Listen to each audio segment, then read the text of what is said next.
Welcome to Good Morning Hospitality, your one-stop shop for the latest news, noteworthy trends, and thought-provoking discussions across the industry.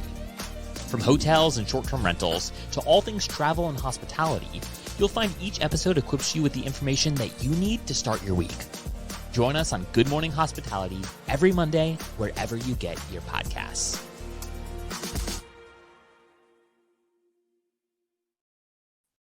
Good morning. Morning. Good morning. Good morning. How are we? Sarah, back from a nice holiday. How was it?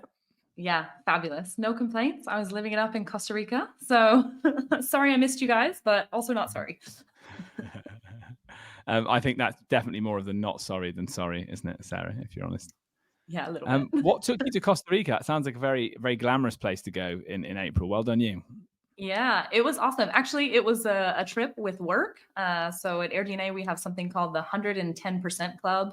And so basically, if you hit 110% or more of your annual target, you get an all expenses paid vacation plus an extra week of holiday with you and a +1 to an exotic location. And so this year it was Costa Rica. I took my best friend, Lauren. We had so much fun. It was amazing. So good. So good. Yeah. And does that mean there's a chance that either Rafi or myself could be your +1 next year, or is your friend? Well, it is a stiff competition, you know. I've got lots of people banging on my door. It seems they're only the interested. Consider it. But yeah, sure, you guys can duke it out. Yeah, I assume you'd want to take Rafi. Well, you've certainly had a more interesting couple of weeks than me, as we've been on baby duty. New baby born 11 days ago. Still no fixed name, but it is looking like Raphaele is going to be the chosen option. So, Rafi, this is exciting. You probably need to rub this in Louis' face, don't you? Yeah. I'm really excited about that. I think it's a great choice. Great name. You definitely made the right decision there. Well, let's see. I'll come back to you next week.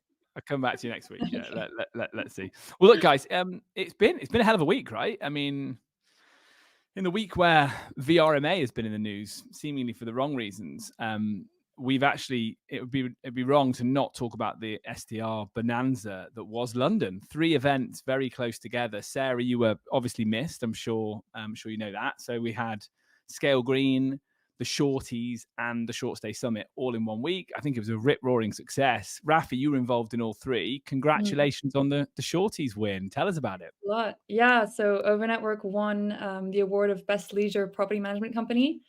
First time we actually applied for a Shortyz award, and we're really excited to have won it. So thanks to everyone who voted for us. But big congratulations to all of the companies that won an award, and even the companies that got nominated. I think, it's really great for everyone. The event was a lot of fun. Great to catch up with everyone there and network again. It looked like a lot of fun. I've seen a couple of videos, Rafi, where it looked like you guys were celebrating properly. Yeah. A lot of dancing. Very good. Yeah, it was. It seems like it was a good night. Again, I was changing nappies, so I missed it, unfortunately. But yeah, congratulations to everyone. I know, big shout out there. Mark Boostley, consumer champion. Great win for them. Vanessa de Souza Lago, Sestonica winning innovator disruptor. Rafi, I'm sure there are others on the night that I missed. But yeah, sounds like it was a good party all round. Sarah, did you miss us too much? Any regret that you weren't at the Shortyz dancing away? I mean, I would say yes, but I was visiting a volcano, so probably not. But I was watching everything come in. We did celebrate in your honor when we were in Costa Rica. So not there physically, but definitely felt part of the team. So yeah, nice. And Rafi, you were at the inaugural Scale Green, friend of the show, occasional contributor Damien organized Scale Green. First year, how was it? Obviously, sustainability is something that we've talked about on the pod a couple of times. Yeah. I thought it was a really big success. So yeah, shout out to the whole Scale team for organizing it. I felt like it went really, really well. I would definitely go to the next one if there was going to be a next one. Also, shout out to Bob for pioneering sustainability in the industry and making this event happen. There was one talk in particular which I found really, really interesting, and it took a different angle to what we're used to hearing about when we're talking about sustainability. Ufi Ibrahim, if I'm not pronouncing that wrong, was talking about sustainability. Basically, the fact that, you know, there's all these regulations coming in and that sustainability is no longer really a good thing to do. It's literally going to become necessary. So yeah, that was a really great talk. I recommend people following her on LinkedIn and having a look a bit more closely at what she's doing. I think that these are things that we really need to be taking seriously. And I was super happy to hear her speak at the event. Very interesting. And then the final of the 3 events was the Short Stay Summit. Full disclosure, I've been involved in organizing it on and off for a few years, so I was very proud. So yeah, I was very proud to see how big an event it's become. Busy stands, busy conference hall, really good content. Shout out to Diane and Mike who organized that. I thought it was absolutely fantastic. And it's interesting because, you know, heavily regulated environment in Europe, and certainly maybe slight downturn in the market in Europe as well, and certainly in the UK over the last few months. But it seemed the conference was very buoyant and people were here to learn, find new avenues for taking bookings. Some of that's going to come up in the things we talk about today. So the mood in the room was certainly buoyant. So yeah, great week, I thought. Thanks, Rafi. Sarah, any shout outs from you? I don't think so. I think my brain is still on holiday mode. Just congratulations to Rafi and OVA Network. It's really exciting, especially as it being your first time going up for any awards. So yeah, it was great. I think I sent you the photo of like, oh my gosh, she won. Yeah. on our WhatsApp group. So it's really exciting to see that. So just congratulations. Thank you. Amazing. Well, let's get into it, gang. We've got 3 articles for today. The first one is from FocusWire. The maturing STR sector challenged to balance host security and guest privacy. This is a really interesting article. I think it caught us all a little bit by surprise. Sarah, do you want to talk about it? Yeah, sure. So basically the article talks about how last month Airbnb banned the use of indoor security cameras. Kind of shocking to me, actually. Vrbo's had a similar policy in place since 2022. And so, you know, fleets of vendors have already stepped up with new solutions. So I think definitely the market is ready for that. And essentially the article just kind of talks about this being a testament to Airbnb's approach to balancing host security and guest privacy within the short-term rental sector, and how Airbnb has this goal of additional initiatives like background checks to try and sort of fill the gap of what they perceive as the lack of this safety measure of the security cameras inside. You can still have them outside.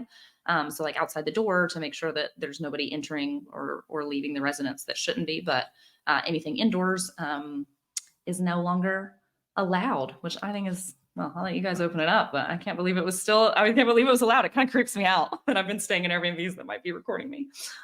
Yeah, that's the shocking thing, isn't it? I wonder what has to happen in your property that you then resort to having a camera in position. I mean, obviously there's the element of people that are just being extra cautious or a bit paranoid, or, you know, it's not, they're doing the wrong thing clearly. But, you know, it's what I took from the article, and clearly, like, you know, I'm in the trust and safety game myself, so it's something we think about. But, you know, if you've already let that person in the property, it's too late, you know, and so you have to be trying to use background checks and guest screening, more noise boxes, anything like that, I think, to try and reduce that person from coming, because then you kind of do away with the excuse for having it, because it might be that someone's trying to do the right thing, like, oh, I've had this happen too many times, you know, too many parties happen in the hot tub, but really then curate your pre-check-in process to stop that from happening. And I think, Rafi, I'd be interested to hear your thoughts, because you run and manage a portfolio of amazing chalets, right? That must have that party threat. And as far as I know, you've never had a big party, and I think I would know about it, unless you've kept it from me. But you haven't had a big party, so I wonder. 2 questions for you, Rafi. One, like, what do you think can be done to help mitigate the risks in the first place? And 2, have you ever had an owner say to you, "I'm only renting out if you let me have a camera on the property"? Yeah. So we actually don't have too many issues. We have definitely had some instances where guests were partying. We actually had a situation where we had a bunch of influencers in a chalet. It wasn't organized by us. They just, you know, self-booked.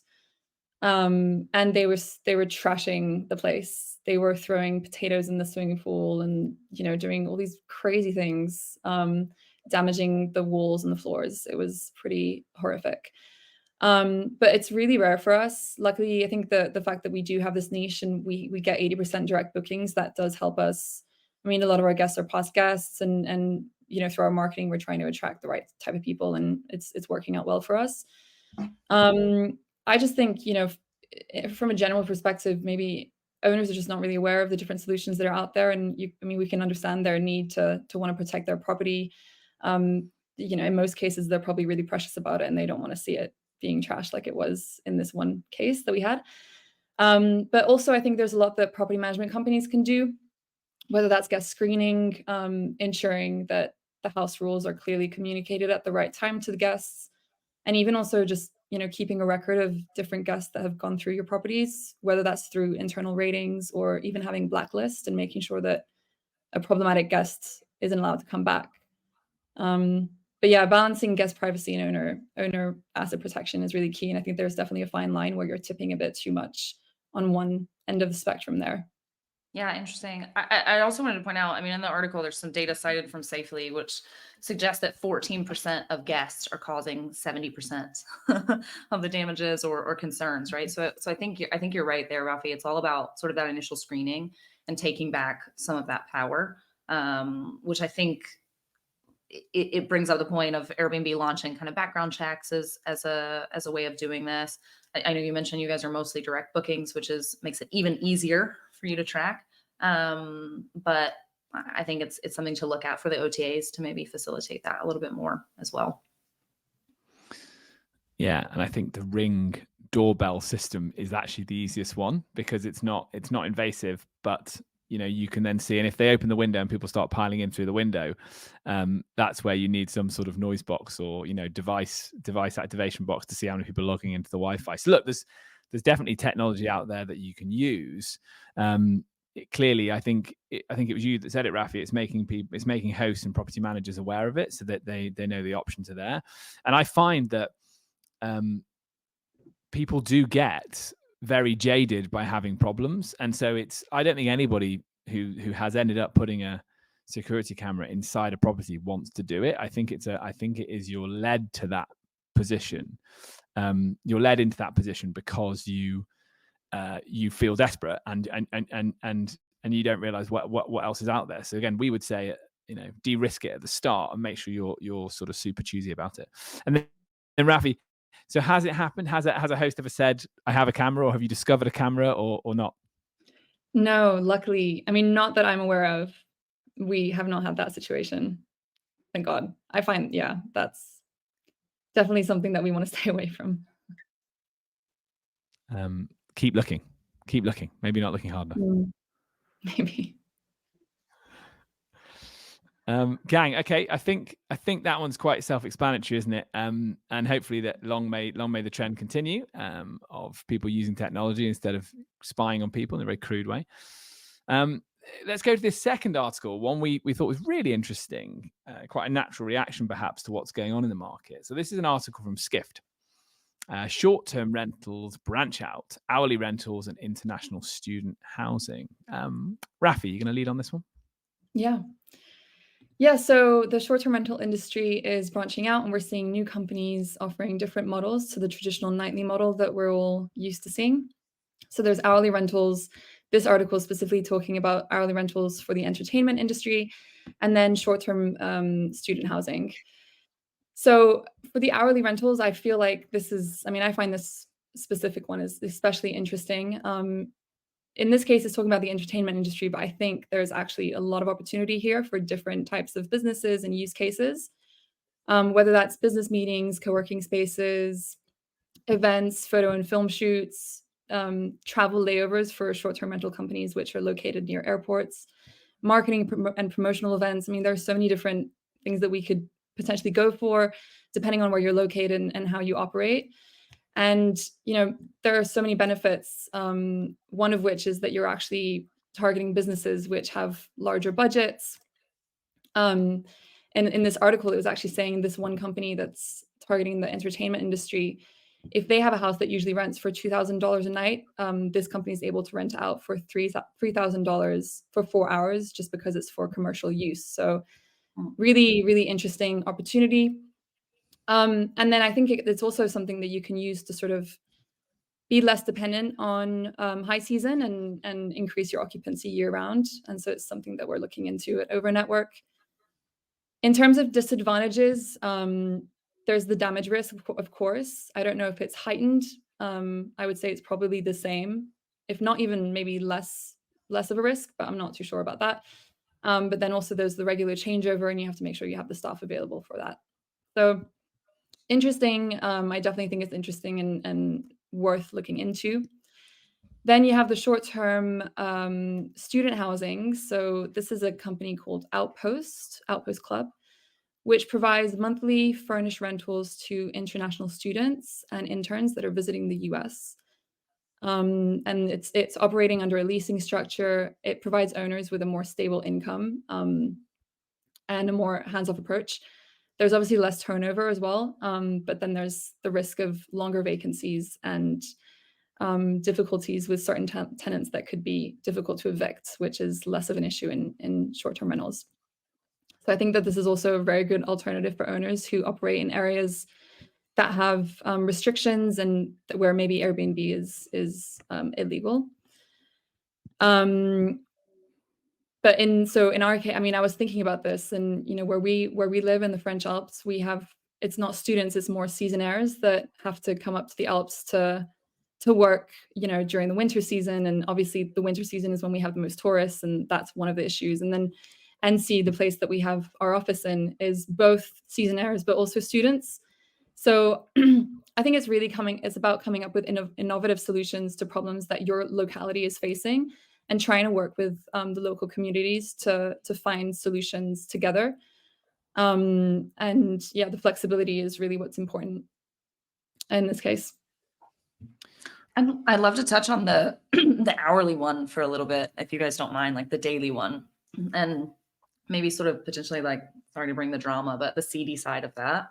I know that I've spoken with a couple of startups historically who are trying to do something similar. As you said, Rafi, like, the money is there. Why is the money there? Because usually it's the adult entertainment industry that is doing that. And so I think there might be also something there for the owners.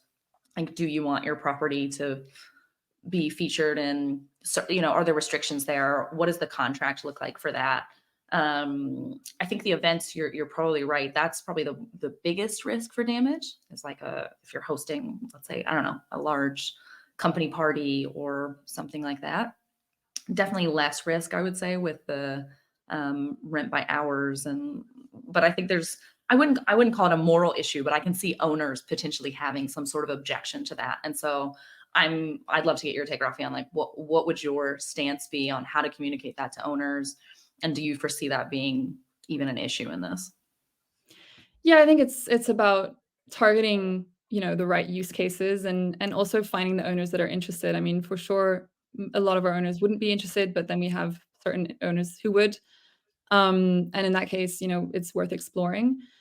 For us, the ones that we were interested in is wellness retreats, for example, and business retreats. I mean, I think that we actually have a lot of surrounding businesses that would love to rent a chalet for a week to go and work up there and, with the whole team and stuff. So, but yeah, definitely there are certain use cases that you want to stay away from.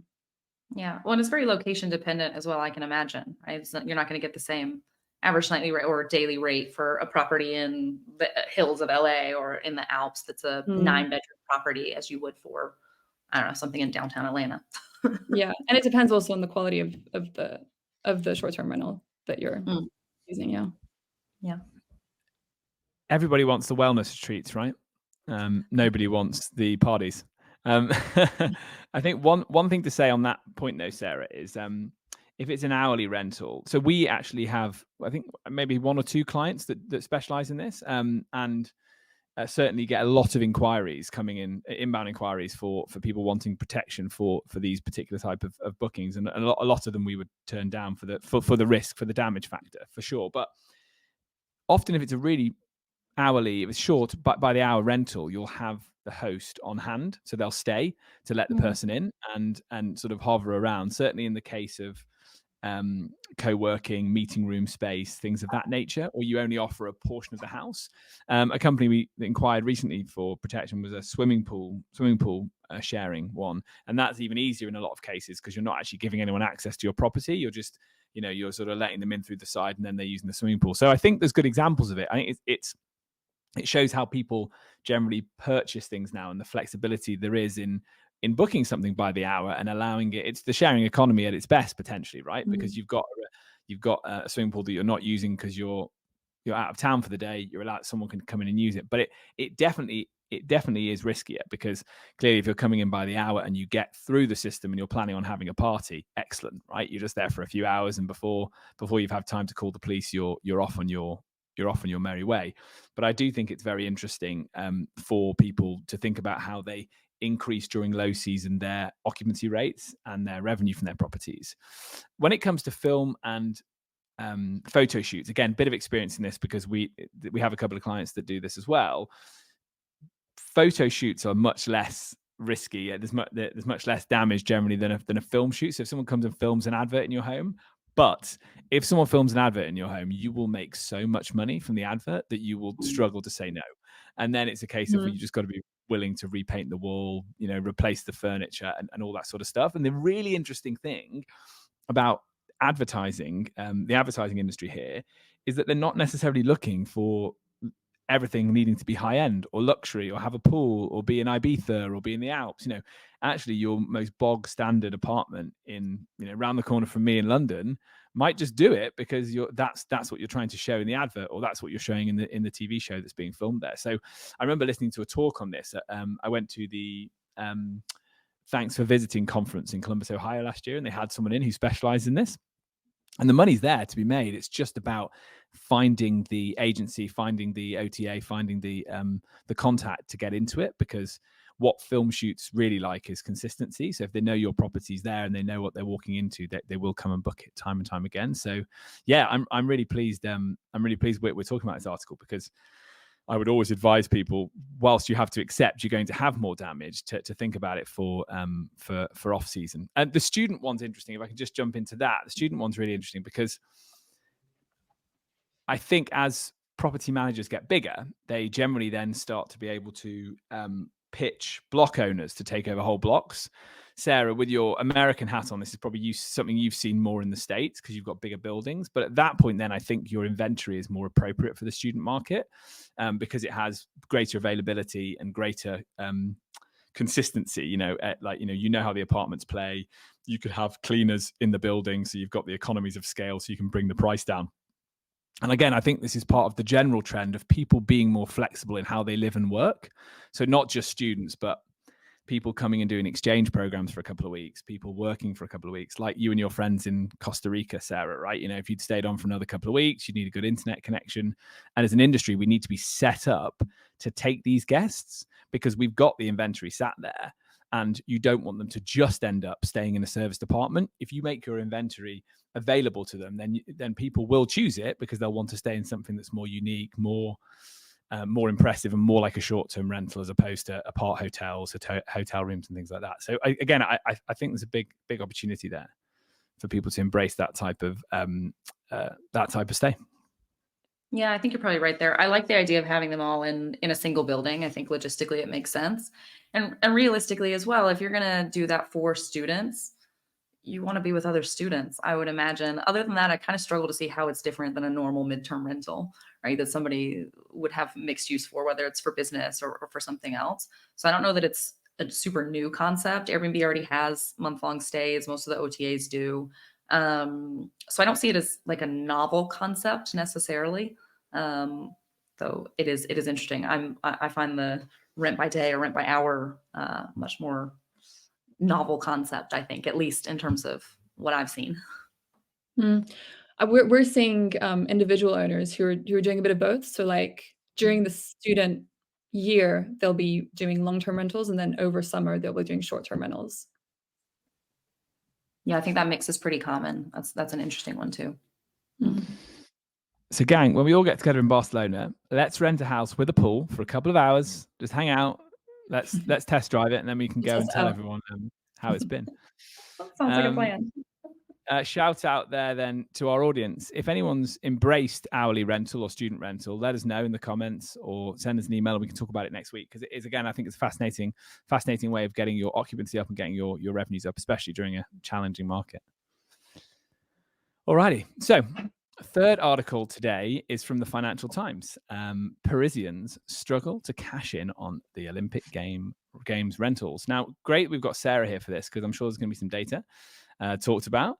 I wanted to go back to this because Rafi and I spoke about it with Damien last week when we were talking about the trends. And Rafi said to us, and I quote, "The locals are leaving Paris in their droves because they don't want to be there for the Olympics."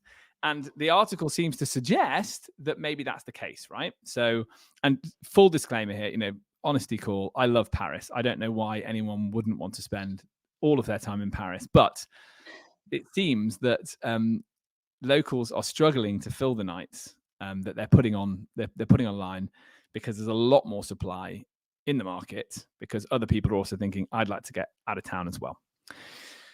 There's also the fact that lots of Parisians take every August off anyway and vacate their Parisian apartments and go to the coast. So there's that trend anyway. And this is being exacerbated by people wanting to leave because of the Olympics. I was in London for 2012 and we had such a good time. So Parisians, stay. What are you doing? It'll be fun. I promise. It'll be fun. It won't be as bad as they say it'll be. But yeah, I think there's also the fact that you might have people that would have normally gone to Paris, but are probably staying away because they don't want to get caught in the Olympic crowd. So that's probably not benefiting it as well. And it did make me think perhaps the Olympics does more benefit when it goes to a city that needs the adrenaline hit, that needs the emphasis put on it. I'm thinking, Sarah, of your own home, Barcelona, that it's fair to say the locals say, you tell me if I'm right, that 92 was a big moment for them because it brought a lot of tourists there for the first time. Yeah, absolutely. Well, and then the World Congress every year it's a chance to basically double rates. Right. Yeah. So definitely this phenomenon. Over to you, Sarah. What's the data saying? Yeah, I mean, so I would actually challenge some of the information in the article. Shocking, me having a difference of opinion. But I think one of the things we're seeing in the data is actually an astonishing 154% increase in bookings for the dates of the Paris Olympics. What's interesting is that most of those are coming from the suburbs. So that's where we're seeing the biggest amount of growth in short-term rentals. So that seems to track with what we were mentioning in the article about Parisians getting out of the city. But it certainly is something that is food for thought because in the city center or in Paris proper, we're not seeing that same increase. And so I think maybe there people are going more towards hotels or it's a case of trying to economize. The other thing to look at is that booked rates. So I think this is maybe the distinction that the article is talking about of properties that have already been booked. There's only been a 7% increase across all of the Olympic locations in terms of rates. When we're looking at available rates, that's up by 46% compared to, like, if we compare it to the 2 weeks before the Olympics start. So there is still definitely a gap in what's available. I think people are holding out, as they should, for those bookings to come in. And also of note is that the people who booked early have secured some great rates already, assuming those bookings aren't canceled because the host realizes, oh crap, the Olympics are coming, and I didn't know. It seems unlikely, but you never know. You'd be shocked. So if we look at Paris city center, the rates for the dates of the Olympics are averaging about 600 euros a night, which is well above the standard average of 327 a night in Paris. So it's nearly double. And then in the suburbs, we're seeing definitely people trying to economize. So the average nightly rate there of booked properties or of available properties, is 331 euros a night. And normally that's at 189.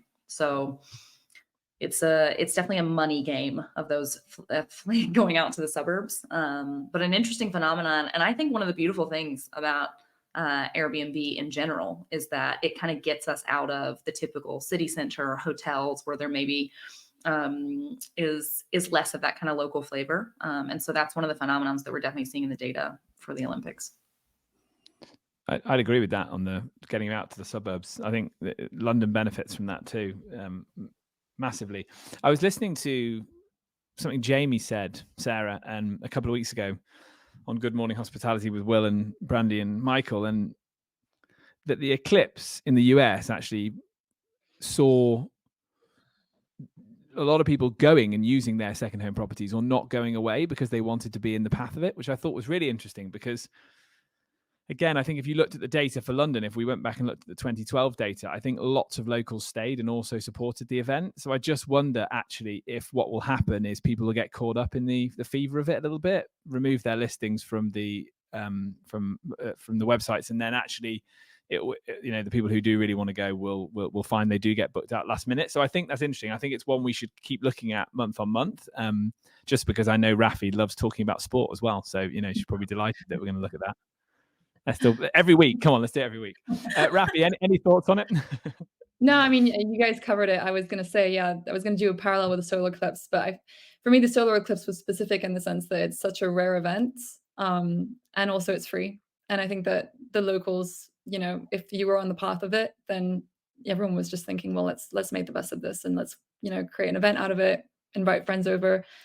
In this case, it's a paid event. It's in the middle of summer. Parisians, like you said, are anyway trying to leave. And probably a lot of new houses are coming up on the platform of Airbnb that have never rented before, just because people are seeing this as a great opportunity to make money. But yeah, the demand is not keeping up with the increase in supply. So I think that the prices are probably going to have to end up dropping at some point. Well, I'm definitely going to now book a trip to Paris for the Olympics. My partner actually banned me from booking us Paris trips because it's the only place I ever wanted to go. She was like, not Paris again. Can you imagine saying that, getting to the point where you say, not Paris again, please? Just book in the suburbs, and then that doesn't even count, right? Gang, I think that's a wrap. Rafi, Sarah, so nice to see you both. Good to see you too. Any other shout outs, anything else you want to mention before we go? We did it. If you enjoyed the show, hit share, like, subscribe in all the usual social places. And we look forward to seeing you again next week. Thank you.